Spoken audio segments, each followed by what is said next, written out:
All right, so many of you are going to be struggling with problems that deal with domain.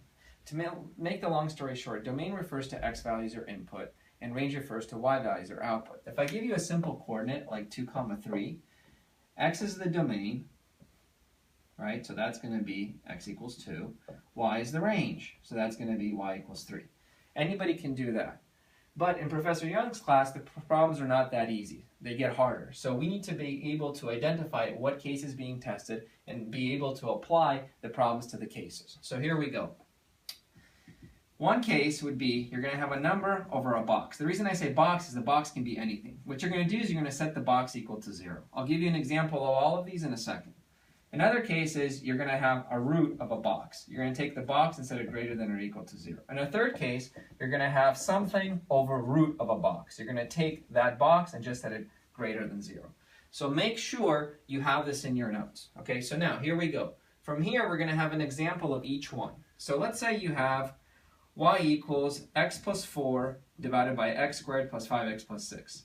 He's going to ask you to find the domain. What are you going to do? That's case 1. You're going to take the denominator and set it equal to 0. So we're going to have x squared plus 5x plus 6, and we're going to set it equal to 0. Now, we're assuming that you know how to factor. If you don't, that's fine. We can teach you that too. But for now, we're assuming that you do know how to factor. So what we're doing is we're going to write x plus 2 times x plus 3 equals 0. Therefore, x equals negative 2, x equals negative 3. Now, these are the values that make the denominator 0. Therefore, what you're going to do is you're going to exclude these values from your domain. Okay? So bottom line, the answer to this question is x can't equal negative 2, x can't equal negative 3. Now, he might ask you to write this in interval notation. Okay? If he does, draw a number line, put negative 3, put negative 2, put open circles here. The reason they're open is because that's what x can't equal. X can be everything else. So interval notation, and again, we're assuming that you know how to do that, is going to look like this. Okay? So now, let's go to the second case. Second case, you have y equals root of 3 minus 5x. So this is a situation where you have something inside a radical. What we're going to do is we're going to take that and set it greater than or equal to 0. From there, we just solve for x. So negative 5x is greater than or equal to negative 3. X is less than or equal to 3/5. Okay?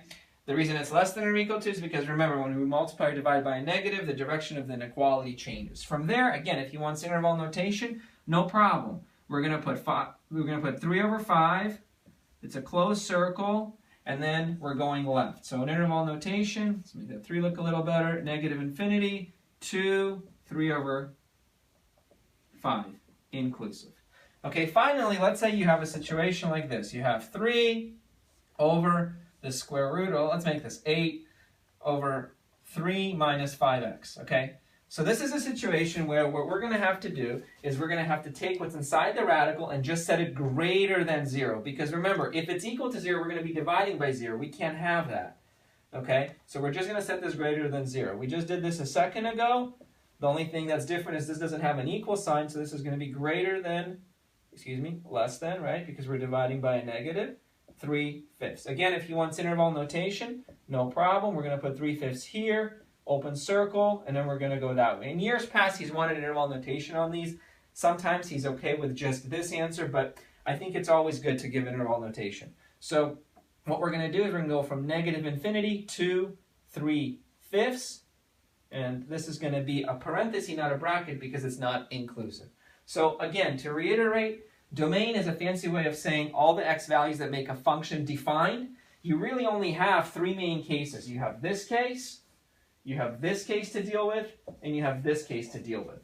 Okay, in this case, what you're doing is you're trying to make sure to get the values that get the denominator to be 0, and those are the values you're excluding because you cannot divide by 0.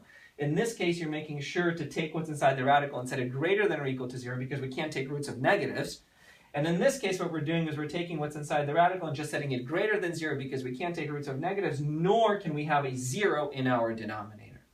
So hopefully that helps you guys, because on your midterm, you're definitely going to have 1 or 2 or all 3 of these cases to deal with.